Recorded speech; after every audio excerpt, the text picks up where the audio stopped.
The Celtics Talk podcast is presented by 24autogroup.com, 11 locations across New England. What's up, everybody? Post-game pod, or should we just call it the Jayson Tatum pod? Is there anything else to talk about? I mean, the Celtics had a lot of good efforts tonight, but it is Jayson Tatum with a historic kind of triple-double, a Larry Bird-esque triple-double. 43 points, 16 rebounds, 10 assists, as the Boston Celtics get a little bit of revenge on the Chicago Bulls. 123-98 out at the United Center. Look, when Jayson Tatum walked into the building and there was this huge St. Louis contingent that made the trek up to see him live, and me and Giles were sitting in the studio before the game, and we went, ooh, it's going to be a big night for Jayson Tatum. And now look, a couple things were at play. One, Jayson Tatum's pretty good at basketball. He's gonna have a loud night more often than not. But you could just tell, coming off the loss, having that family and friends in the crowd, and just, wanting to wash the bad taste out of your mouth after that loss to the Bulls earlier this week. And he was awesome. And it was actually started quiet. Didn't have a really big first quarter. Got the gears going in the second. A couple drives. Felt like it lit the fuse. Started getting everybody involved. Next thing you know, he is dunking on Jalen Smith. Poor guy. Both Jays have got him now in the past few weeks. And the three-point shots started to go 9 of 15 beyond the three-point arc. And there were points in the second half where it just felt like Tatum seemingly couldn't miss, where if he pulled up, if he got a step on anybody, that ball was going through the basket. He had the Bulls rookie at one point on him. He just kind of like created a little bit of room. He knew what he was going to do.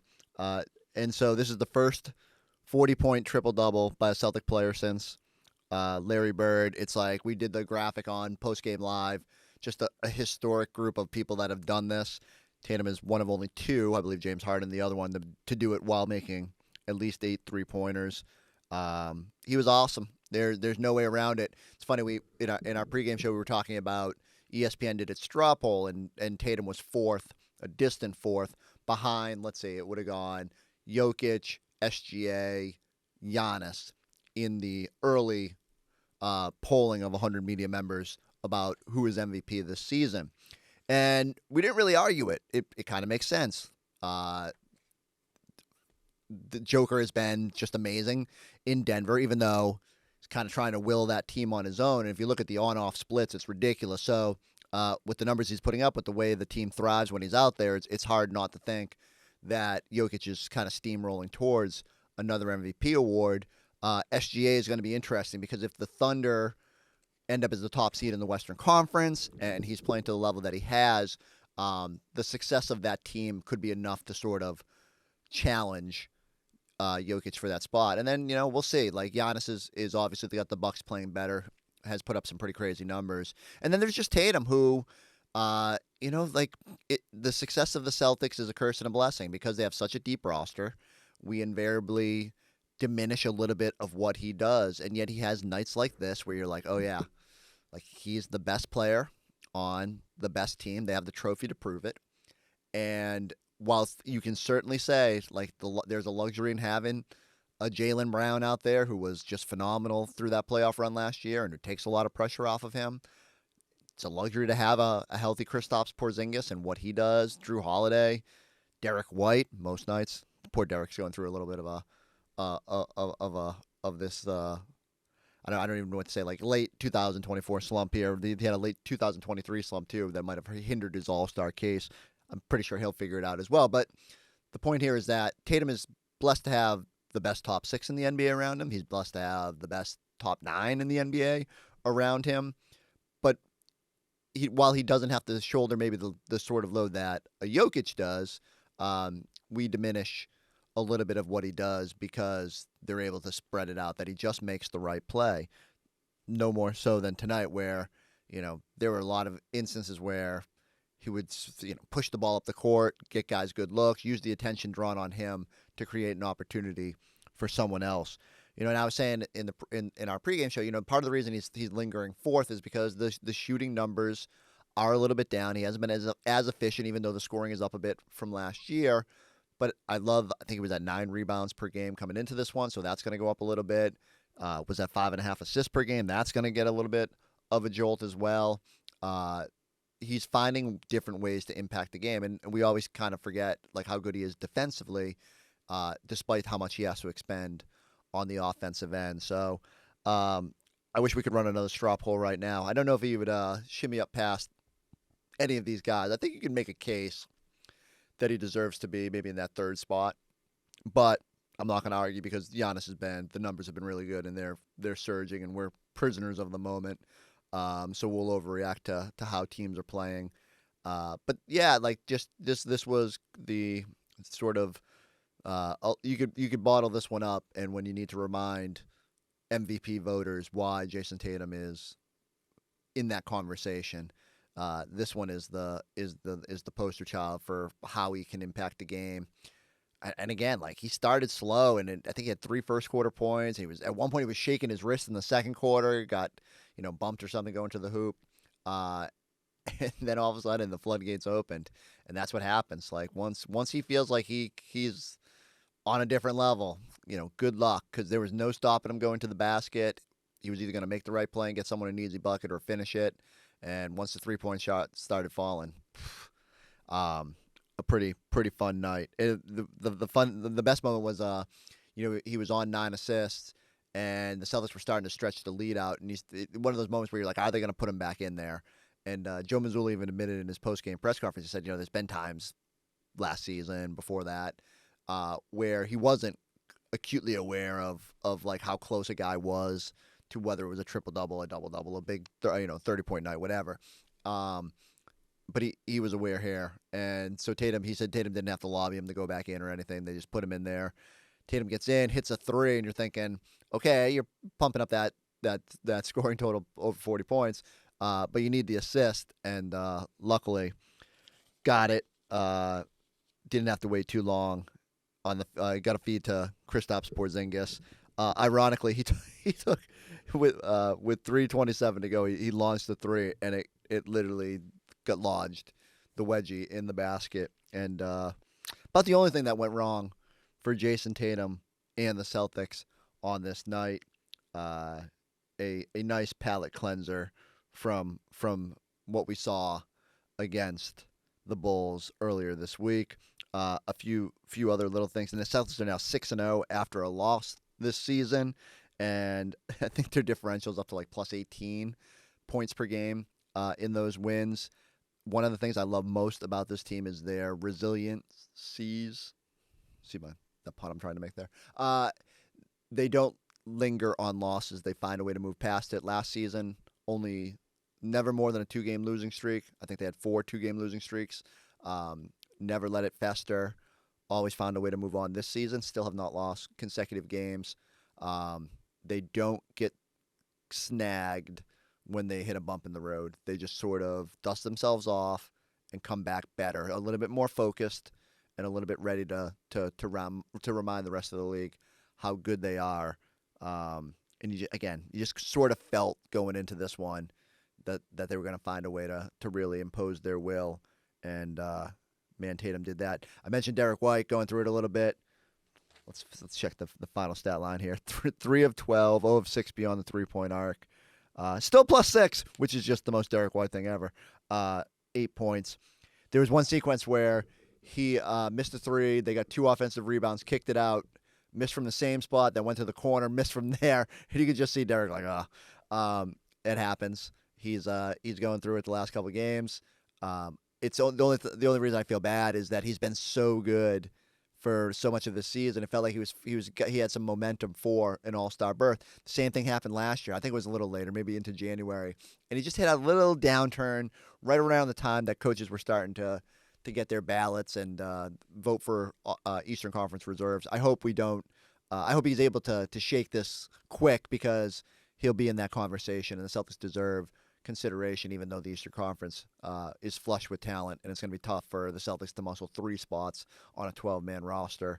I can tell you one guy who's definitely going to be there is Jayson Tatum. So good thing he got his rest last week during the Celtics downshift of the schedule, because he's going to have a pretty busy schedule through the All-Star break. Then he's going to have to go to San Francisco, and then he's going to have to come back. And, yeah, it's going to be a lot of basketball coming up for Jayson Tatum, and probably bad news for the rest of the league. Just to reaffirm, poor Jalen Smith, the Celtics have one more matchup, January 29th here in Boston with the Bulls. He might just want to take the night off. Jalen got him last game in Chicago, and now this one. It's been a rough go. I give him credit for jumping with the Jays, but has not worked out well for the other Jay, Jalen Smith. All right, here's more from our postgame show. Celtics Talk is presented by 24 Auto Group, where now through the end of the year, they are doubling your down payment at all 11 locations throughout southern New England. Go to 24autogroup.com for more info. 43 points, 16 rebounds, 10 assists for Jayson Tatum, who was also 9 of 15 from 3 in this one as the Celtics get the win 123-98. Tom Giles, Chris Forsberg, Eddie House here on Celtics Postgame Live. And keeping in mind also, Eddie, that this was a 5-point game midway through the third quarter. So when Jayson Tatum took over, they kind of needed him to. Yeah, they did. And Jayson Tatum doing Jayson Tatum things. How many times have we seen this? We've seen this over and over and over again. We also see that nobody gives him love. Nobody gives him credit for what he does. And the thing about it, he don't even ask for it. He just goes about his work quietly. And you look up, some nights he got 30 points. And it was quiet. You look up tonight. Tonight was a loud game by Jayson Tatum.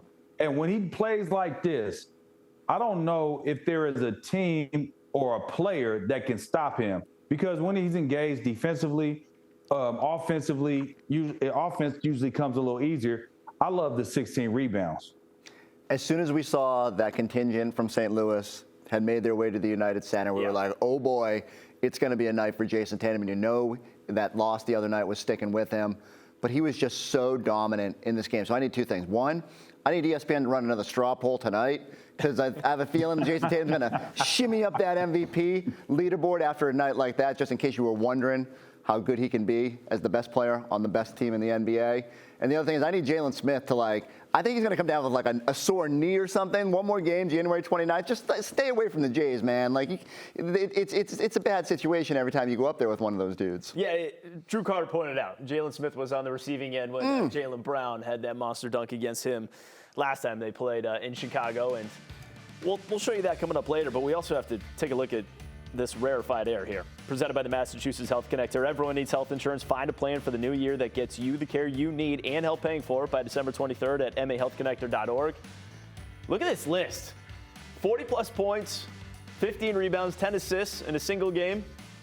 Just 12 guys have done it. And you got a lot of Hall of Famers, future Hall of Famers on this list as Jayson Tatum. Going to need to research that Alvin Adams game. Eddie, I was about to say, shout out to Alvin Adams for doing that, man. Cause he's a good dude. I've been around him a few times out here in Phoenix. Man, he's a really good dude, man. He's solid. Okay, well, and he obviously had a phenomenal night at some point, which Jayson Tatum joining the conversation as far as that goes. What did you see from him tonight, though, Eddie? The way that he went about it after scoring, he just had 3 points in that first quarter, but took over in the second, and then especially in the third.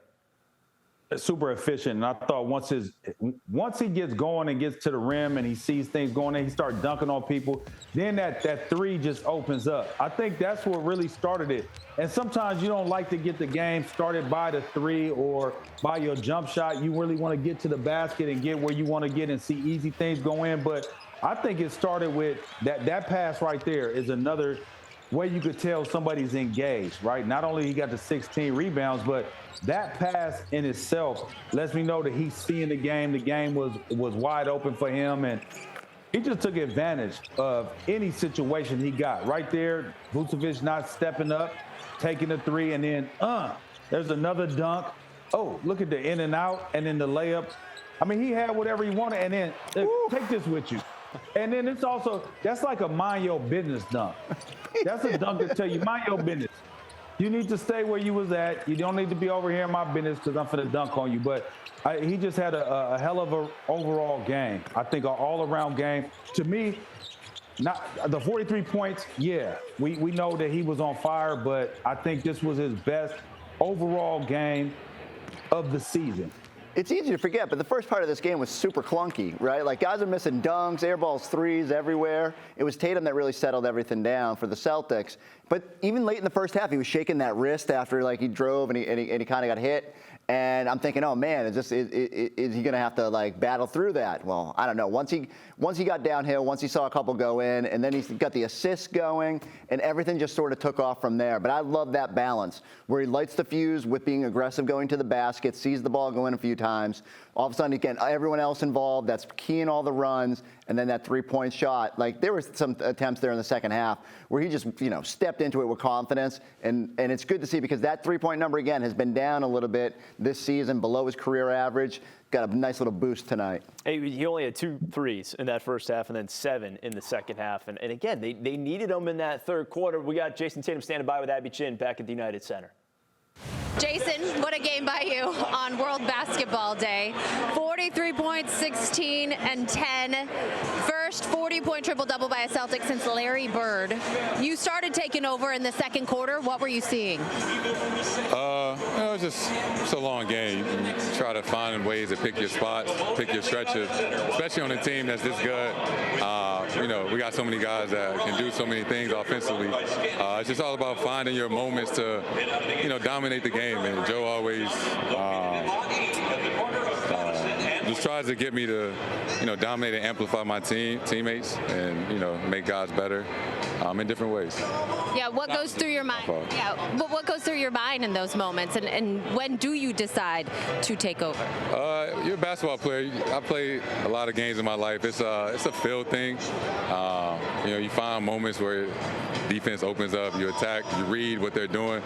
If they, blitzing the ball screen 3 times in a row, you got to make the right read so it opens up.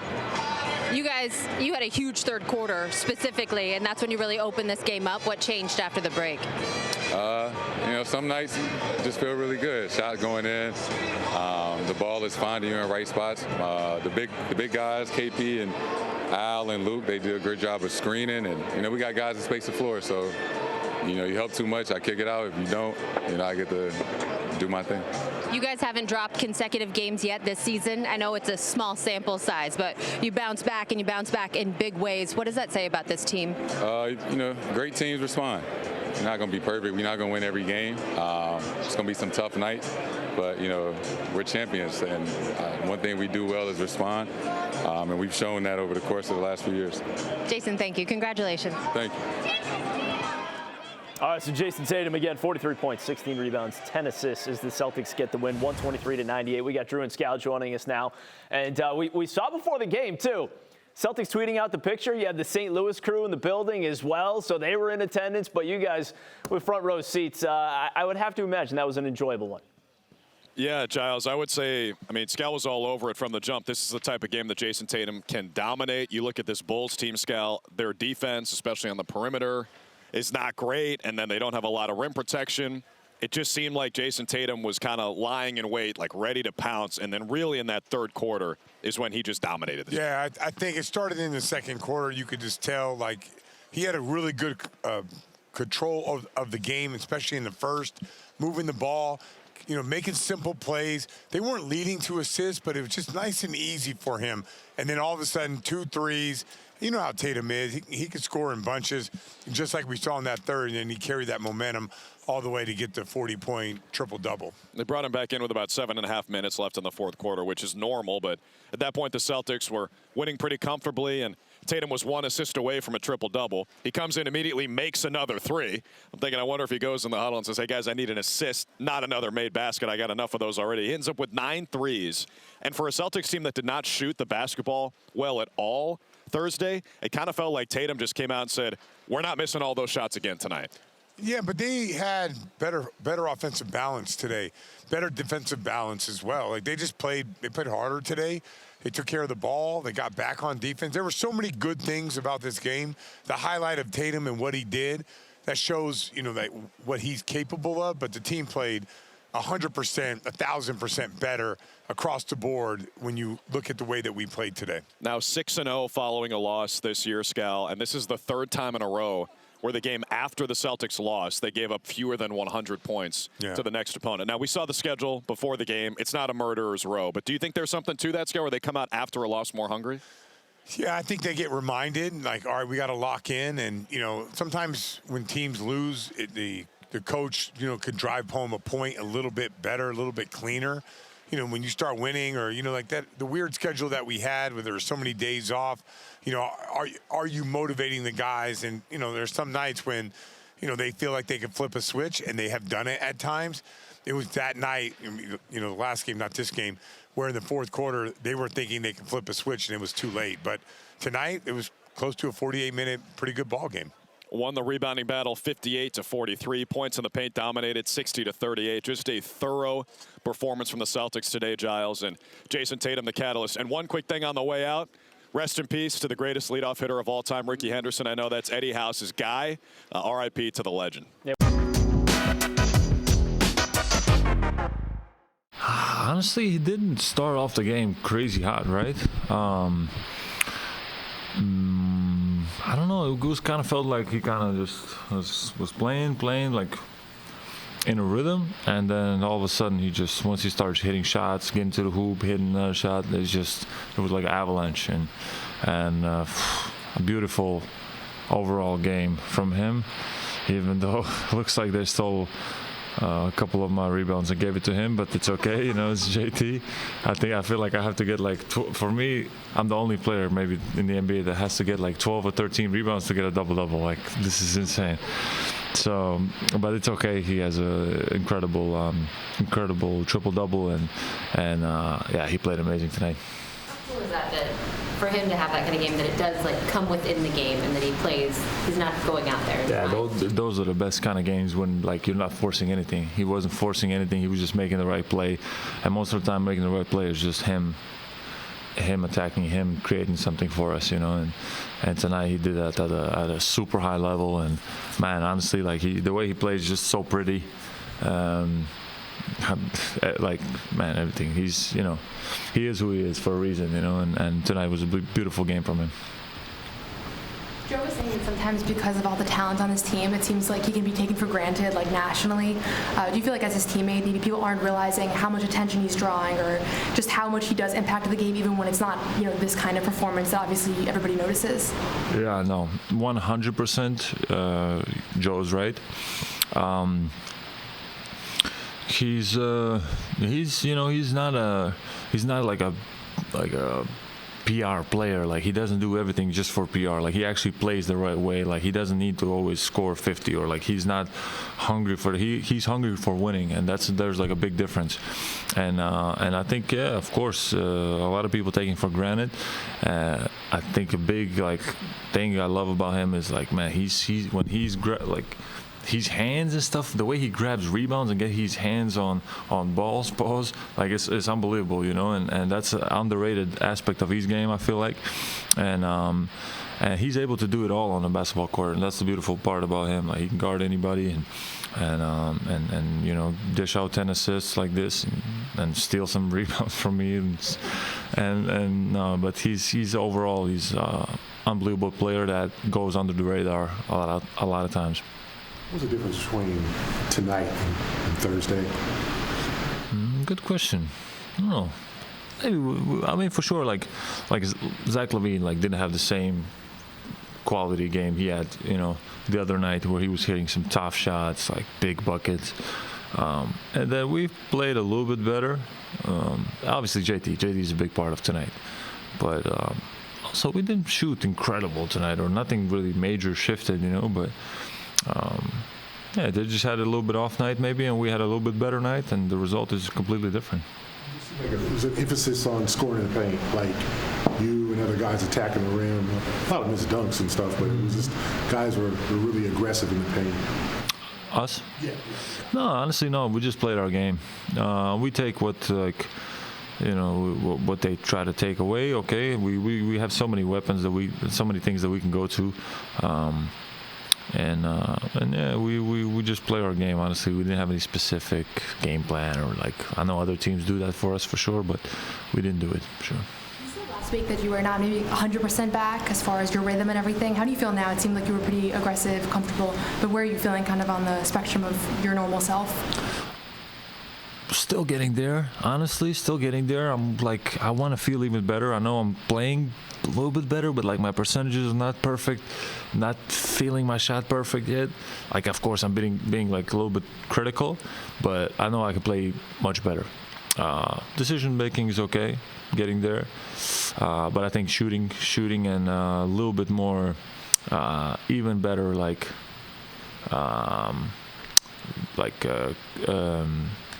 stamina on some plays, just to crash even more, cut some moments, that I just still feel like I need to save just a bit of energy, but overall I'm getting there, and once I get there, I will.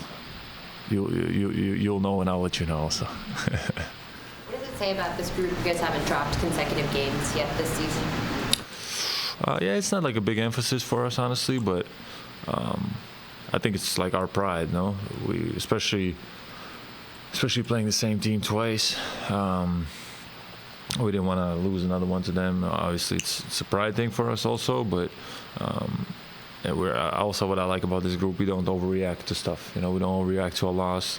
But of course, all of our pride and ego gets a little bit ignited when we lose a game and we have another chance. So that's a good thing. It's a healthy thing. But yeah, even I was thinking about last season, we had a moment. We don't need to go into that. But you have ups and downs throughout the season, and there's no need to overreact, I feel like. But tonight was a good game for us to bounce back. Jayson said this morning he was feeling pretty good. It looked like he was feeling pretty good out there. I mean, what was it like out there in the second half when the threes going down and you're also rebounding, assisting with the all-ground game? How did that feel out there? Obviously it felt good. I think one thing we've done over the years has been a really good team is how we responded. This was like a playoff format, right? You lost when you play a team, and then 48 hours you play them on the road. So I think we all just really excited for the opportunity tonight to respond, and I think we did that. Was there a moment you knew tonight was going to be special? As a basketball player, you feel it. Rhythm, the ball is finding you. You just being active all over the place, and probably in that third quarter, Joe just challenges me every night just to amplify my teammates and figure out ways to dominate all over the court. And obviously tonight I'm scoring a lot and getting rebounds, but it can just look different on a given night. Do you feel like that kind of goes overlooked though when it comes to the MVP conversation? The balance of what you do for this team versus for yourself? Probably so. I'm on a really, really good team with so many talented players that I'm probably not going to put up the same numbers as some of those other guys. And that's perfectly fine with me, especially what we did in June last year. That's the main goal here. Not for me to win MVP, but for us to play at a high level and compete for championships year in and year out.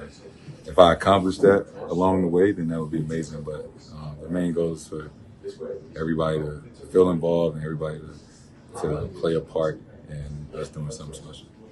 Jayson, you had half of St. Louis up here, which for you today. What was that like to play in front of family and friends like that? There's no NBA team there, so they've got to travel. And it just seemed like it kind of reinvigorated you. To be honest, it wasn't like it was family. They did it last year. I think whenever we play Chicago, on the weekend, it's 200 people get on a mega bus and they come up here to watch. So it's just, that hometown love and, being somebody that, people from back home support and look up to means the world. Just as a kid, that's all I ever wanted was to make it out of St. Louis and inspire, people back home. So for them to come out and support and, do that, it does. It means the world to me. People know how, prideful I am about where I'm from. Jayson, y'all struggled a little bit in that fourth quarter on Thursday against this Bulls team. How much did that feel here, specifically tonight coming into this one? Yeah, they played better than us last when they deserved to win last game. We just was excited to come out here and play better. We watched film on the things that we feel like we could have did better at. I think we really executed that throughout the game, and we tried to make it as tough for them as possible. And you also made a little history tonight, Celtics history. First player, 40-point triple-double with 15 rebounds, at least 15 rebounds. What does it mean to you? I think Larry Bird was the last 40-point triple-double. What does that mean to you to join that company? It means everything, being in a historic franchise. I think Larry Bird is probably the best player to ever wear this uniform, so anytime that you accomplish something or in the same sentence as him is something special. Even if you never reach that pinnacle, that's the guy that, that's the standard around here. So that's the person I'm chasing. And, it means a lot to be in the same sentence as him in certain categories. Jayson, last question. Joe, you were 1 assist from a triple-double, and you guys had went up by 25. He said you would never push to get into the game to get that number. Like, what's that like when he puts you back in, you get the assist, but what's that like? I mean, why wouldn't you push for that? And what kind of, do you want it to be a natural thing? How does that go? Yeah, I respect the game too much. And I feel like, if it's meant to be, it's meant to be. And, I'm not trying to go out there and show anybody up. I'm trying to play the right way and be the best player I can throughout the course of the game. If it happens, it happens. I remember a few years ago, we was playing Miami at home at 49. And he was up a lot, and I could have tried to keep shooting at the end, but the game was out of reach. And I just respect the game and reward you. I have more triple doubles and more 50-point games the right way, in the future. All right, up next, the Orlando Magic. That should be fun. Magic actually had like a really good win tonight. They were down 25, I believe it was, against the Miami Heat. And so the Heat were on the second night of a back-to-back. The Magic lost. I think Mo Wagner went down in this game. They're already playing without Banchero. I think they might be down the other Wagner brother too. And they're just super scrappy, find a way to get back in that game and get the victory. 18-12 now on the season. I keep saying it. They're just a frisky team that plays hard, that defends, and they're still winning games even without their superstar. And you just kind of feel like they're trying to tread and build good habits. And they got a little taste of the playoffs last year. And once Paolo comes back with the way that Paolo was playing at the start of the year, like that's the team you don't want to see at, say they're the 5th or the 6th seed in the Eastern Conference.